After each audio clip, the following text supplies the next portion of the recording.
ओ बुड्ढे, लोन का पैसा भर नहीं सकता तो लेता क्यों है?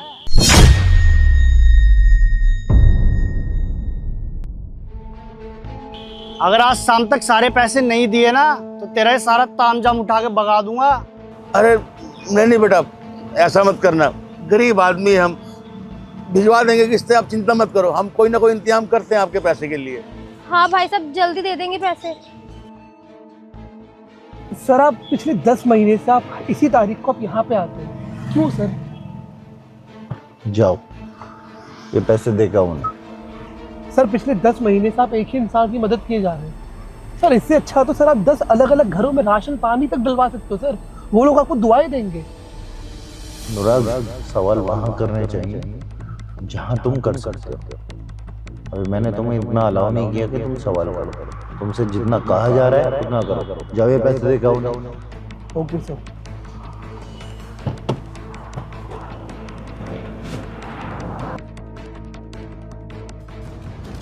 बेटा अब ये भी आ गया पैसे मांगने के लिए, कहाँ से देंगे हम इसको पैसे? और यहाँ दुकानदारी हमारी ऐसी है कि सुबह से कोई ग्राहक नहीं आया हमारे को पूछने के लिए, काम है नहीं, पैसे कहाँ से देंगे? मुझे समझ नहीं आ रही बेटा। पापा मुझे खुद समझ नहीं आ रहा, भगवान हमारे साथ ऐसा कर क्यों रहे हैं? ऐसे लग रहा है जैसे मुसीबतों का पहाड़ टूट गया है हम पे। मुझे तो कुछ समझ नहीं आ रहा आगे क्या होगा। पता नहीं हमसे क्या गलतियां हो गई हैं, क्या पाप कर दिए हैं हमने कि ऊपर वाला भी हमारी इतनी परीक्षा ले रहा है बेटा। कोई बात नहीं, सब ठीक हो जाएगा, बस यही सोचते हैं। ठीक है बेटा।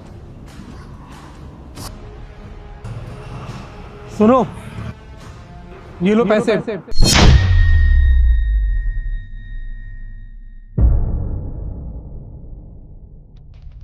तुम्हारे लोन भरने के काम आएंगे।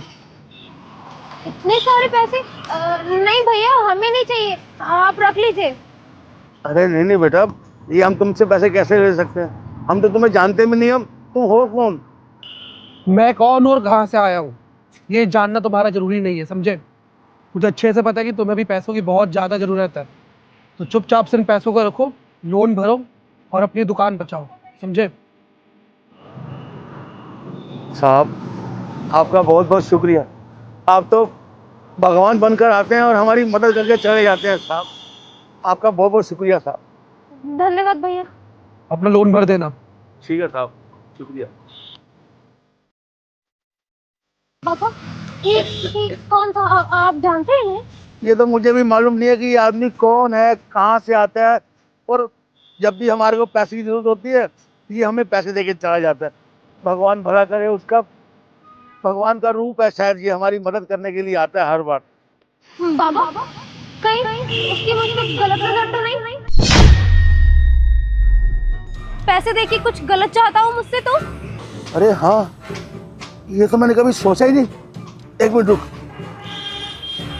ओ भैया एक मिनट रुको, तुम हर महीने आते हो और हमें पैसे देके जाते हो, कहीं तुम्हारी मेरी बेटी पे गंदी नजर तो नहीं है ना? देखिए हमें पैसे नहीं चाहिए, बाबा ये पैसे इनको लौटा दो। हाँ बेटी, मेरे को तो लगता नहीं है कि ये हमें पैसे देता होगा, जरूर ये ना किसी और के कहने में ये काम कर रहा होगा। और ये गाड़ी भी, एक मिनट बेटा, गाड़ी में कौन है? हट जरा।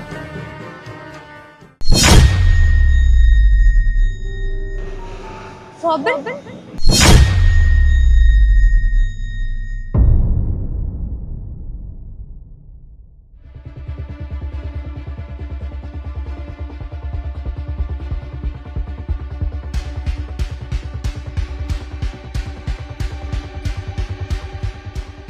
रोबिन, तुम, इसका मतलब कि हर महीने तुम हमारी मदद कर रहे थे? सर आप क्या जानते हैं इन लोगों को? हाँ जानता हूँ। इसमें इनकी बदनसीबी समझो या मेरी खुशनसीबी कि इससे मेरी शादी नहीं हो पाई और इन्होंने नहीं करने दी। प्यार करता था मैं ज्योति से, लेकिन इन्होंने अपने पैसों के घमंड में मेरी शादी ज्योति से नहीं होने दी। ये भी प्यार करती थी लेकिन मजबूर हो गई बाप के आगे। पापा ये रॉबिन है, बताया था ना जिसके बारे में, मैं इनसे ही प्यार करती हूँ। अच्छा, तो तू इस लड़के से प्यार करती है? हैं? क्या काम करता है ये? पापा ये सेल्स पे है। कितना कमा लेता है ये? वैसे सर मैं इतना कमाता हूँ कि आपकी लड़की का खर्चा अच्छे से उठा लूंगा। अच्छा, तू मेरी बेटी का खर्चा अच्छे से उठा लेगा।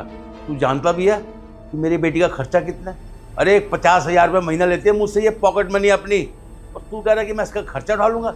अरे इसके लिए तो अच्छे अच्छे रिश्ते आए थे करोड़पति घर के, लेकिन मैं ही नहीं अभी राजी हो रहा, और तू मेरी बेटी के साथ शादी करेगा? तुम्हारी औकात भी नहीं है मेरी बेटी से शादी करने के लिए। इसके लिए ना फॉरेन से रिश्ता आया है, और इसका रिश्ता मैं वही करूंगा। बहुत रिच लड़का है वो, तुम्हारे बस का नहीं है, और ना ही तुम हमारे खानदान से मिलते जुलते हो। तुम्हारी इतनी औकात नहीं है कि तुम मेरे खानदान से अपना रिश्ता जोड़ो, समझे ना? तुम्हारी बेहतरी इसी में होगी। चुपचाप निकल जाओ यहाँ से, वरना मुझे और भी तरीके आते हैं। पापा जी एक बार रॉबिन की बात तो सुन लो। ज्योति, बस मैंने बोल दिया ना कि तेरी शादी इस लड़के से नहीं हो सकती। अरे तू इस गरीब फटीचर से प्यार करती है? अरे देख तो सही, तू कभी जिंदगी में सुखी नहीं रह सकती इसके साथ, समझी ना? जितनी ऐशो आराम मैंने तेरे को दी है ना, ये लड़का कभी नहीं दे सकता तेरे को। जो मैं कहूँगा वही होगा। जहाँ मेरा मन करेगा ना वहीं तेरी शादी होगी, इस चीज़ का ध्यान रखियो। और हाँ, खड़ा खड़ा मुँह का देख रहा है मेरा, चुपचाप यहाँ से निकल जा, नहीं तो अभी पुलिस को बुलाऊंगा, तेरे समेत तेरे परिवार को ना बंद करवा दूंगा। जिंदगी भर बाहर नहीं आओगे तुम, समझे? मेरा शहर में बहुत नाम और रुतबा है बिल्डरों में शहर का। रहने दो ज्योति, वैसे भी पापा जी को तुम्हारे लिए एक अमीर लड़का चाहिए, और तुम्हारे लिए तो न जाने कितने रिश्ते आ रहे हैं। कोई बात नहीं, अगर मैं तुमसे शादी करूंगा तो वो मेरे घर परिवार को सबको अंदर करवा देंगे। वो खुद बोल रहे हैं, और उनके पास तो पैसों की कमी है नहीं, वो करवा भी सकते हैं। मेरे तक बात होती तो मैं मान लेता, मेरे परिवार पे आँच आएगी, मैं ये नहीं सह पाऊंगा। ठीक है, जहाँ ये चाहे तो मैं वहीं शादी कर लूँ। रॉबिन बस ज्योति, जाने दो उसे, मैंने मना किया ना तुम्हें। चलो अंदर, मैंने कहा अंदर चलो। रॉबिन बेटा, मुझे माफ कर दे, मुझसे बहुत बड़ी गलती हो गई। मैंने बहुत भूल की है जो अपनी बेटी की शादी मैंने तुमसे नहीं करवाई। पर क्या करता बेटा, उस टाइम तुम कुछ करते भी नहीं थे, कुछ कमाते भी नहीं थे, और मैं अपने पैसे के घमंड में मैंने अपनी बेटी का रिश्ता कहीं और कर दिया। लड़का विदेश में रहता था, उसने कहा था कि शादी के बाद इसे भी बाहर ले जाऊंगा। बस बेटा, उस लड़के ने तो हमें पूरा बर्बाद ही कर दिया बेटा। मेरा घर बार दुकान व्यापार उसके चक्कर में सब बिक गया, लेकिन वो मेरी बेटी को वापस लेने के लिए नहीं आया बेटा, और हम लोग रोड पर आ गए। देखो ना तुम्हारे सामने कैसे हम चाय बेचकर अपना गुजारा कर रहे हैं बेटा, और आज तक उसकी किस्तें हम भर रहे हैं बेटा। क्या हुआ अंकल, आपको तो पैसों का बहुत घमंड था। आपके पास तो इतना पैसा था कि तुम्हारी 10 पीढ़ी खा सकती हैं। खत्म हो गया ना, बचा आपके पास पैसा? अरे आप दर दर की ठोकरें खा रहे हो, पिछले 10 महीने से देख रहा हूं मैं, और 10 महीने से रेगुलर मैं तुम्हारी शॉप के बाहर आता हूं और अपने असिस्टेंट को बोलता हूं जाके इन्हें पैसे दे आ। मैं चाहूं तो उससे एक दिन पहले आके दे सकता हूं, लेकिन मुझे ये एहसास कराना था आपको कि जिस तरह से आप ना पैसा होने पर लोगों पे चिल्लाते थे ना, वो कितना गलत था। एक झटके में पैसा खत्म हो गया ना, नहीं बचा आपके पास कुछ भी। आपको भी दर दर की ठोकरें खानी पड़ रही हैं कुछ चंद पैसे कमाने के लिए।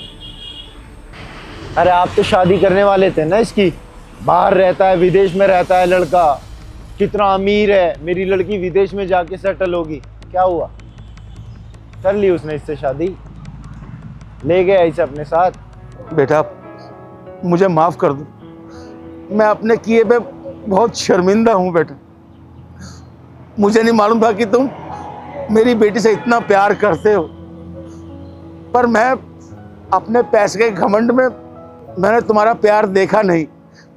मुझे माफ कर दो बेटा, और मैं हाथ जोड़ता हूँ, मेरी बेटी को कबूल कर लो।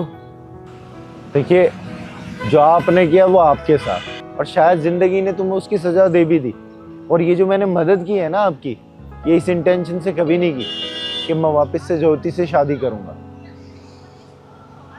मैंने आपको पहले भी कहा था, अगर शादी करनी है तो मेरे माँ बाप से ही बात करनी पड़ेगी, लेकिन आपने अपने घमंड में बोल दिया कि तेरे माँ बाप से मैं बात करूंगा। अरे कहाँ तेरे माँ बाप छोटा मोटा बिजनेस करने वाले, और कहाँ मैं। यही लाइन थी ना आपकी, और जो मैं पहले बोलता था वही मैं अब भी बोलता हूँ। अगर मुझसे शादी होगी तो मेरे माँ बाप के पास जाके बात करनी पड़ेगी।